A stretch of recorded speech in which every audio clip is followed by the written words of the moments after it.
Yo, ¿cómo que yo quién soy? Con lo que me dijiste anoche, ¿qué? Yo no me acuerdo de nada. Ese tipo no es el más perdido. El más perdido es el que va a la iglesia contentico, juiciosito, canta alabanza y está perdido en sus pecados. ¿Por qué es el más perdido? Porque ese pobre religioso cree que es salvo. Yo te voy a explicar un poquito la salvación, para que usted la comprenda y la predique. El hombre le dijo todo esto guardado desde mi juventud. ¿Qué más me falta? No, ese tipo no le faltaba nada, ¿verdad? El Señor le dijo, bueno, te falta un pelo para el mundo. Jesús le dijo, si quieres ser perfecto, anda, vende lo que tienes y dalo a los pobres, y tendrás tesoro en el cielo, y ven, y sígueme. Entonces date cuenta, la predicación de Jesús, tú lo ves, que Él cogía a la gente y la recibía, y los enfrentaba con su pecado. Si tú ves todos los sermones de Cristo, todos, la gente era feliz que el Señor orara por ellos. Felices. El Señor Jesús está en tal lugar. Corrían todos los enfermos, iban todos los endemoniados, toda la gente corría porque todos sabían que cuando Jesús oraba, todos se sanaban. Los panes se multiplicaban, los peces se multiplicaban y todas las cosas eran maravillosas. Pero cuando Jesús iba a empezar a hablar, la gente decía, ¡oh! No, así no, espérate Señor, ¿eso por qué tan terrible? Haznos pasito. Y te tengo que explicar esto. Cuando tú de verdad te acercas a Cristo, no a la religión, pero a Cristo, Él te va a recibir con un amor tan inmenso que cubre todo, eso es verdad. Pero en medio de ese amor, Él te va a decir exactamente lo que tú tienes que oír. Eso significa que un hombre lleno del Espíritu Santo hablará siempre lo que tú tengas que oír. Te dirá la verdad, claro, hasta donde puedas escuchar y hasta donde también se pueda. Aquí vemos que, por ejemplo, al joven rico, el Señor lo dejó ir, sin decirle que él era el Mesías, nada. Mira lo que dice, oyendo el joven esta palabra, se fue como triste porque tenía muchas posesiones. Entonces Jesús dijo, espérate muchacho, cambiemos el acuerdo. ¿Sí? ¿No? No dice, bueno, ya, vende la mitad y quédate con la otra mitad, no seas exagerado. Mire, Cristo no anda detrás de nadie rogándole para cambiar su verdad. Si el Señor dice que la mentira es pecado, es pecado. Es pecado. Es pecado. Si la Biblia dice que la ira es pecado, es pecado. Usted no se puede irar, ni por dentro ni por fuera, ni hacer caritas. No coja rabia. Pero nos damos licencias de pecar como cristianos y la pregunta es ¿por qué? Algunos dirán, son pequeños pecados, pastor. Esos pequeños pecados hacen arder el infierno para ti, hombre. Teme a Dios. Témelo con todo tu corazón y tiembla ante Él. Él es Dios. Y no va a cambiar por nadie. Ni por ti, la niña de sus ojos. ¿Es que dice? Eso, tú eres la niña de sus ojos. Ni por ti, ni por la niña, ni por nadie va a cambiar Dios. Dios seguirá siendo Dios y coge a la niña de sus ojos y le echa al infierno. Es la verdad, hermanos. Y eso es lo terrible, que nos gusta muchas veces, ¿verdad?, estar como entretenidos. A mí no me gusta personalmente. Yo detesto que me entretengan. Yo si prendo la televisión y voy a ver alguna cosa de una predicación, algo y eso me da fastidio. Pero cómo me gustan, hermano, las predicaciones que me meten una estremecida que digo, uy, santo, este tipo me despelucó, pero todo, hasta el pelo que no tengo me quitó, ¿verdad? Que me hacen examinarme, que me hacen mirar cómo ando delante de Dios y tal vez tengo 2 o 3 cositas por ahí que arreglar con Dios y digo, Dios, tengo cosas que arreglar contigo, perdóname, Señor. Prefiero 1000 veces esa predicación porque esa predicación me ayuda a que yo jamás me resbale y me desvíe del buen camino y no vaya yo a alcanzar la salvación. No, yo no quiero eso. ¿A cuánto les gusta eso? A 3. Bueno, no importa. Pero le digo, usted le aprovecha mucho más una predicación que lo estremezca a una palabra que lo entretenga. Y usted aprenda esto que le estoy hablando hoy. Nunca, jamás entretenga a un impío. Si le abrió la puerta y le permitió hablarle al Señor, no lo entretenga, sálvelo. Amén. Amén. Pues digamos, a ver, Dios tiene muchas formas de abrir puertas para el Evangelio. A veces a través de una sanidad. Sí, a veces Dios primero sana y después la persona cuando tienes tú la atención de la persona por la sanidad, entonces tienes que hablarle del Evangelio. ¿Quién me entendió? Dios le hizo el milagro a la persona. La palabra de ciencia se cumplió, la profecía se cumplió. Predica el Evangelio. Amén. Miremos aquí a Cristo. Cristo cogió al hombre, le dijo, tú eres malo, él no entendió. Bueno, entonces cumplió los mandamientos. Ya los hago, Señor. Ok, te falta una sola cosa. ¿Qué mandamiento le faltaba cumplir a este muchacho? Uno. Era un tipazo, pero no amaba a Dios. No tenía eso en el corazón. Jesús le dijo, escoge entre tus riquezas y yo. No. ¿Y qué hizo el muchacho joven? Dijo, Señor, tú eres muy lindo, tú eres muy bello, tú eres precioso, pero yo amo mis riquezas. Chao. ¿Cuánta gente en las iglesias, hermanos amados? ¿Cuánta gente he conocido como pastor? Que les llega un momento de la vida donde tienen que escoger entre un hombre o entre una mujer y Cristo, y se inclinan por la mujer, se inclinan por el hombre, se inclinan por un trabajo, se inclinan por una riqueza, por un cargo, por lo que sea, abandonan al Señor. Lo veas en la iglesia, todos los cultos. Yo conozco gente así. Todos los cultos, eso era, tremendo, Dios mío, la persona más avivada porque estaba en la olla. Uy, lo he visto, hermano, como usted no tiene idea.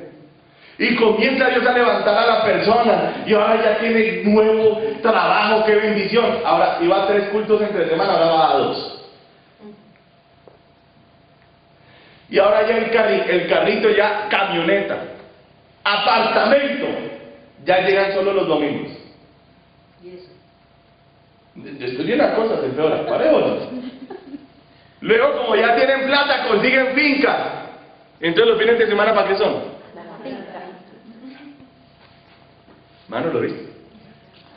Y yo me quedo mirando, y digo, ¿es salvo? Le voy a preguntar esto, ¿lo prosperó Dios? Sí, sí, claro. Sí. ¿Y la prosperidad lo salvó? No, para nada. Entonces no predique prosperidad. Sí.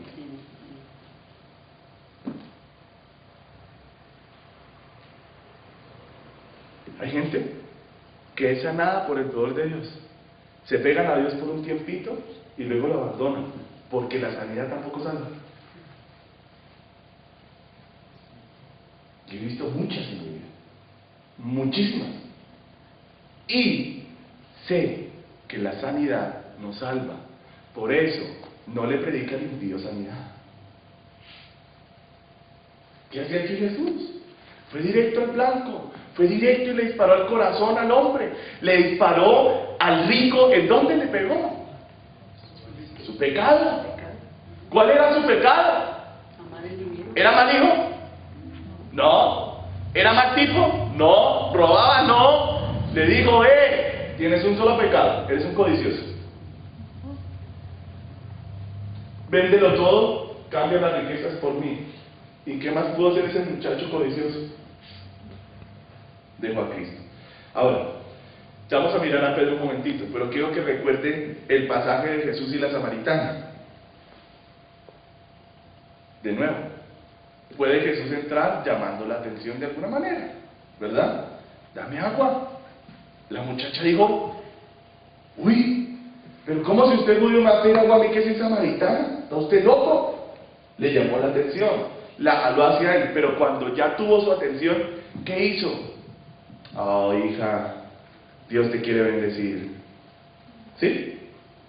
¿Qué le dijo a la samaritana? Hija, Dios te quiere prosperar. Hija, siembra 100,000 pesos, que ya te tengo una mochila de plata. Jesús ama las almas. ¿Cuánto cuesta usted, hermano? Cuénteme, ¿cuánto vale usted? ¿Cuánto cuesta usted, hermano? ¿Cuánta plata vale usted? Dígame. ¿Ah? ¿Sabe cuánto vale usted para Dios? Sangre. Eso vale. Entonces, ¿tú crees que el Señor va a cambiarte a ti por plata? No. El Señor sabe que el gran problema del hombre es el pecado. Ese es el gran problema del hombre. Ese es todo el problema del hombre. Y Jesús era un especialista en disparar directo al pecado de una manera tan certera y tan llena de amor que yo no me imagino cómo sería escuchar al maestro diciéndole a uno su pecado, aunque él me lo ha dicho a mí. Y me ha confrontado con ese amor que él tiene precioso, pero con esa verdad que él tiene, y me ha dicho, mira, hijo, ¡tan! Y yo dije, ¡uy! Dios es tremendo, es lo único que puedo decir. ¿Cómo nos habla de claro para que no nos perdamos? Porque eso es lo que a él le duele. ¿Qué le dijo a la samaritana? El Señor, con toda esa inteligencia y sabiduría que él tiene, le dijo, hijita, ¿llama a quién? ¿Cuál era el problema de la samaritana? ¿Ah? Caramba, si tenía gusto por el hombre de otra. Qué señora tan alborotada. Y ella llegó allá y dijo, ay, me encontré con el Mesías y me prosperó y me bendijo. Espérate, lo primero que el Señor va a hacer es confrontarte con tu pecado para salvarte. Porque la salvación se adquiere por medio del perdón de los pecados, y no hay perdón sin dos cosas, que es lo que te voy a hablar en esta noche para que tú lo aprendas. Arrepentimiento más fe en la sangre. Salvación. ¿Se entendió hasta ahí? Si predicamos solamente la fe en el Hijo de Dios sin el arrepentimiento, estás predicando locuras, porque no entiendes cómo funcionan las cosas. Y en esta madrugada tienes que salir de aquí entendiendo esto, así que haz un esfuerzo, espérate aquí los ojos y ponte un par de clics aquí. ¡Ay! Abre la oreja. Porque si tú entiendes esto en esta madrugada, vas a ganar miles de almas para Cristo. Y no me refiero para la iglesia. A veces nos sentimos felices, ¿verdad?, de que la iglesia se llene, ¿sí o no? Pero no siempre una iglesia llena significa que todas las personas que están ahí son salvas. Olvídate de ese cuento. Olvídate, la gente ve esas multitudes y dicen, ¡esto es un avivamiento!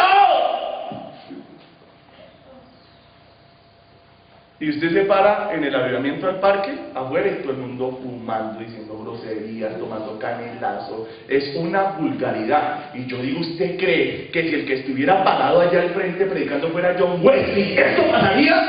No sé, lo sacaría re.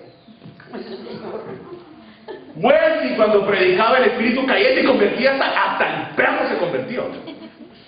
Todo el mundo allá, bajo una convicción de pecado tan terrible, hermanos amados, que no lo soportaban. Cuando Spurgeon predicaba, la gente se convertía. Cuando esta gente predicaba, la gente se convertía porque predicaban acerca del pecado y de la cruz redentora, de la salvación inmensa que Dios nos ha dado. No andaban con arandelitas. No sé cuántos me entiendan, pero yo cómo voy a tener a 10,000 impíos delante de mí y les voy a decir que Dios los quiere bendecir. Esa palabra tan difusa. Yo tengo que exponer la ley de Dios, como lo hacía Jesús, como lo hacía Pedro, los pecados, para que la gente entienda que está perdida hasta los huesos, que necesitan ser salvados, y luego expongo al Salvador, para que la gente se aferre a la cruz y se salve. Qué terrible, hermanos amados, es ver que alguien se sana y se pierde. No vale la pena, para nada. Entonces Jesús cogía a la samaritana y ¿qué le hacía? Trae tu marido. ¿Y qué dijo la samaritana? Uy, Señor, no tengo. Digo, bueno, hija, has dicho muy bien, porque la verdad es que llevas 5. ¿Y el sexto?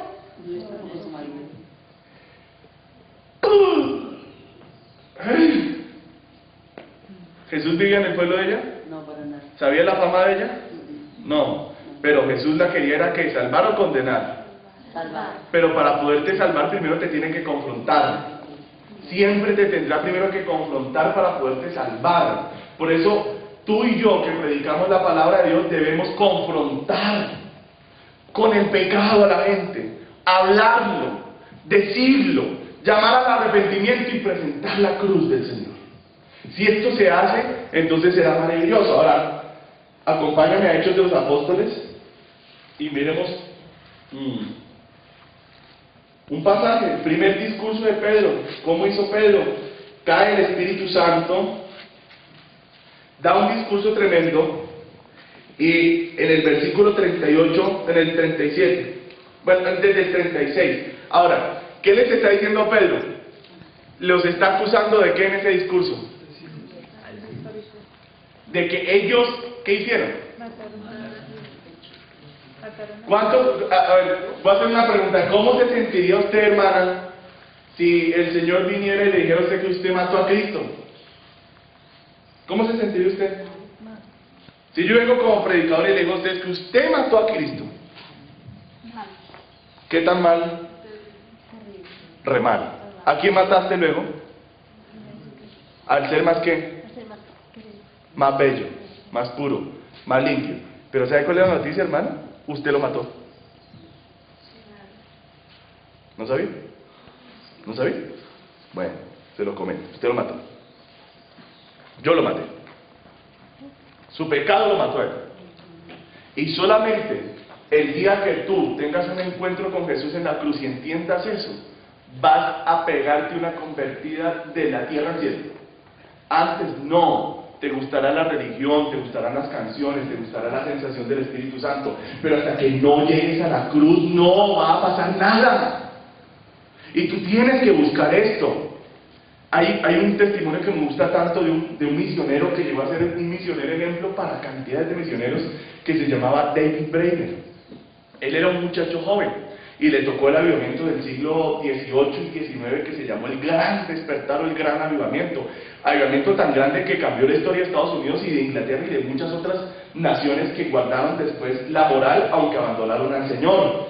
Pero les voy a decir esto, David Brainerd era un buen tipo, o sea, él no era un hombre de parranda, él nunca se había acostado con una mujer, él no había hecho nada malo así que uno dijera tangible. Entonces cuando él escucha a Jonathan Edwards en una predicación bien fuerte acerca del pecado y de la salvación y la necesidad de entender los pecados de uno para ser salvo, cuando él escuchó esto, él se fue meditando y dijo, bueno, ¿y ahora yo qué hago?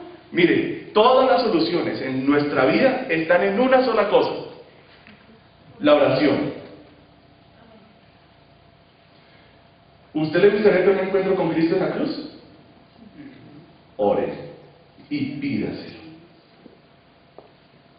¿Qué hizo David Brainerd? Dijo, se arrodilló, estaba en el campo, él se caracterizó por orar mucho en los campos. Se arrodilló en el campo y le dijo, Dios, yo estoy perdido y ni me duele. Ni siquiera no sé qué tan perdido estoy. Dijo, Dios, muéstrame cuán grande es mi pecado delante de ti para que yo me arrepienta. Porque él no sentía remordimiento, dolor de nada, porque para él no había hecho nada. Entonces la santidad de Dios cayó sobre él. Casi que el Señor se le presenta de frente. Y cuando la santidad de Dios está frente a él parecía un marrano cochino. Y cuando él se dio cuenta de qué clase de persona era, cayó rendido de los pies y empezó a llorar y clamó a Dios por salvación. Para salvarnos necesitamos que Dios nos salve. No podemos por nosotros mismos. En mi propio caso, mis hermanos, yo conozco el Evangelio desde hace 20 años. Desde los 14, 20 y tantos, yo tengo 35 años. Y yo conozco el Evangelio, y cuando yo quise dije, no, voy a componerme, después del ataque ese que me dio y toda esa cosa que me pasó, yo dije, no, yo voy a volver a la iglesia, voy a ponerme juicioso. Yo pensaba en mi ser que la salvación era ser juicioso. ¿Sí me van a entender? Ir a la iglesia, orar, no ir a billares, no ir a jugar, a tomar, nada de eso, portarse bien, digámoslo así. Entonces yo decía, no, esa es la salvación. Pero qué sorpresa cuando me encontré yo con Juan 3 y me encuentro allí semejante palabra donde Cristo dice que yo tenía que nacer de nuevo. Se me abrió una luz inmensa y me traumaticé. ¿Por qué? Porque ese texto me decía que yo tenía que ser cambiado en mi naturaleza. Y yo entendí esa mañana que solamente Dios podía hacer esto. O sea, la salvación es un milagro que Dios hace. ¿Sí? Como una sanidad. Cuando el médico te dice, te mueres, y tú sabes que solo Dios puede hacerlo, lo mismo, solo Dios te puede salvar, y se logra por medio de un encuentro sobrenatural, donde el pecado se hace palpable, tangible, y entonces la cruz se hace necesaria. Cuando llegas a ese momento, entonces la sangre de Cristo opera en poder, te limpia, te libera y eres transformado por Dios mismo. Y esto es algo que tú y yo necesitamos y no lo tenemos. Cuando yo entendí esto tan terrible, pues me dediqué a orar. Y le dije, Dios, ¿ahora qué voy a hacer? Necesito nacer del agua, el arrepentimiento, el bautismo en agua. Y luego necesito nacer del Espíritu. Y empecé a pedir por el Espíritu Santo 4 meses, y 4 meses arrepintiéndome y orando y buscando la salvación. Mientras tanto otros pasan, hacen una oración de fe y dicen, ¡ya! Soy salvo, soy nueva criatura, igualito al antiguo con algunas mejoras. Tienes que ser cambiado dentro de ti. ¿Quién te puede cambiar dentro? Solo uno. Busca esto. Busca esto si no lo tienes. Reconoce quién eres y busca al Señor. Dios mío, lo que más me impresiona es gente que dice que ha nacido de nuevo y llevan toda una vida de pecado. Yo digo, ¿y cuándo naciste de nuevo? ¿Cuándo? Se parte la historia de una persona en dos.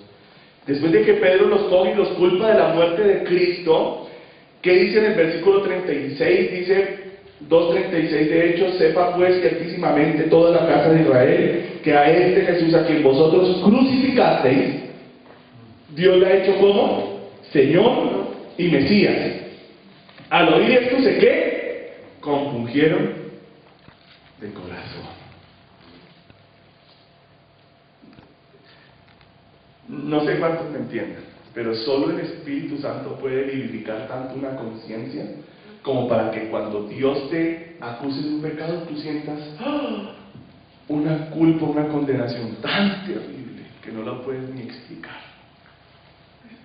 Pero no los dejo ahí, ¿verdad? Porque ahora miren, al oír esto se compungieron y dijeron a Pedro y a los otros apóstoles, varones hermanos, ¿qué? ¿Qué haremos? Ahora, ¿qué respondieron los apóstoles? Arrepentíos y bautícese cada uno de vosotros en el nombre de Jesucristo para perdón de los pecados y después recibiréis el don del Espíritu Santo. Entonces, para ir como resumiendo el asunto, la predicación del Evangelio son las buenas nuevas de salvación, ¿verdad? Lo que Dios hizo en la cruz reconciliándonos con Él mismo a través de su sangre. Pero el Evangelio no tiene tanto poder cuando lo presentas solito, como cuando tú lo predicas como los apóstoles, presentando el pecado. Cuando tú presentas el pecado, cuando tú haces tangibles los pecados de las personas y los llamas al arrepentimiento, entonces la cruz se vuelve monumental, se vuelve una gran salvación. Amén. Si tú le preguntas a un católico, oye católico, ¿te gustaría repetir conmigo esta oración al Señor Jesús? Claro. ¿Sí o no? Pero si tú le dices al católico, oye católico, tienes que renunciar a tu fe en María y convertirte al Señor Jesús de todo tu corazón, ¿qué crees que te va a decir el católico? Te saca con un palo de la casa, ¿verdad? Por esa razón necesitamos el poder del Espíritu Santo para que sea el Espíritu Santo el que haga la obra, el que impacte ese corazón perdido, el que le haga entender que se está condenando como pocos en este mundo, haciendo lo que él considera que es bueno además, ¿verdad? Y cuando tú le presentas lo malo y le hablas del problema eterno y le hablas del infierno a la gente, ¿sí? y le hablas cosas duras y luego presentas el amor de Dios en la cruz y cómo Cristo recibió la ira de Dios sobre él, algo así como si viniera una avalancha contra ti, contra mí, y fue Jesús el que se paró entre la avalancha y tú y recibió todo ese impacto monstruoso para salvarte. Él fue a las entrañas de la tierra para que tú nunca conozcas este lugar. ¿Qué sucede después de que el Evangelio hace su obra dentro de una persona? Después de que el Evangelio hace su obra en una persona, esa persona se enamora de Cristo, como pocos. Te lo voy a decir de esta manera. Yo conozco mucha gente cristiana, mucha, que cuando las cosas no les salen bien, ponen en tela de juicio el amor de Dios. Se rebelan, dejan de ir a la iglesia. ¿Y qué te pasa? Estoy bravo con Dios. ¿Y por qué estás bravo con Dios, hermano? Porque Dios no me ama. ¿Y por qué Dios no te ama? Porque me cortaron el agua. Dígame usted, yo qué puedo pensar de una persona así. ¿Que no conoce a Dios? No, de golpe sí, pero no conoce la cruz. Es que les trato de decir que sin la cruz todo el cristianismo tuyo es vano y es mentiroso y es una farsa religiosa. Entiéndelo. Te lo digo con todo mi corazón. Entiéndelo. Es falso. Has edificado una religión, una creencia igual que el católico y estás tan perdido como él. Sin la cruz no hay amor verdadero. Después de que tú te encuentras en la cruz con Jesús y entiendes cuánto valió el perdón de tus pecados, Dios te puede pasar por un molino y no lo negarás. Y nunca dudarás de su amor. ¿Cómo creen que sean los apóstoles? Miremos a los apóstoles antiguos. ¿Cómo vivía Pablo, el apóstol? ¿Cómo eran sus pruebas? ¿Cómo eran sus dificultades, hermanos amados? ¿Cómo era su vida? ¿Cómo era la vida del apóstol Pablo? ¿Próspera? Se queda pensando.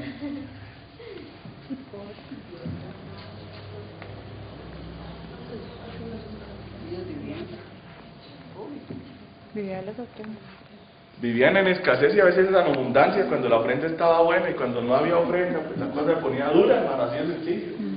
Pero ¿dónde usted ve al apóstol Pablo aquí dudando del amor de Dios? ¿Ah? Entonces te pregunto, ¿por qué la gente en las iglesias se queja tanto de su situación? Porque no confían en Dios. Que tiene su mirada, no tiene su Ha mirada. pasado en nuestro evangelio.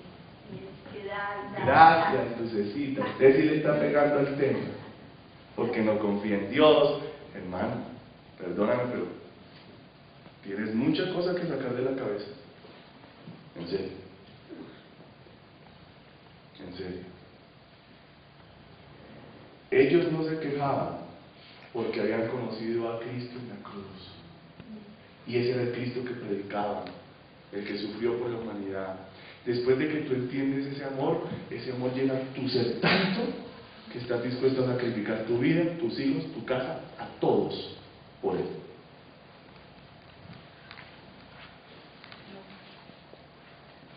¿Cuántos me están entendiendo? ¿Sí me están comprendiendo?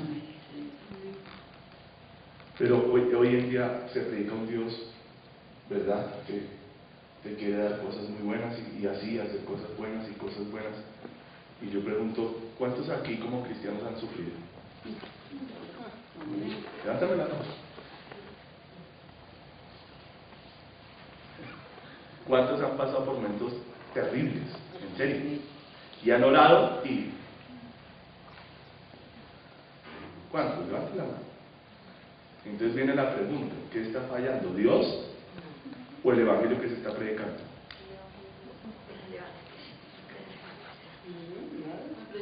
Es la predicación, porque Dios no falla.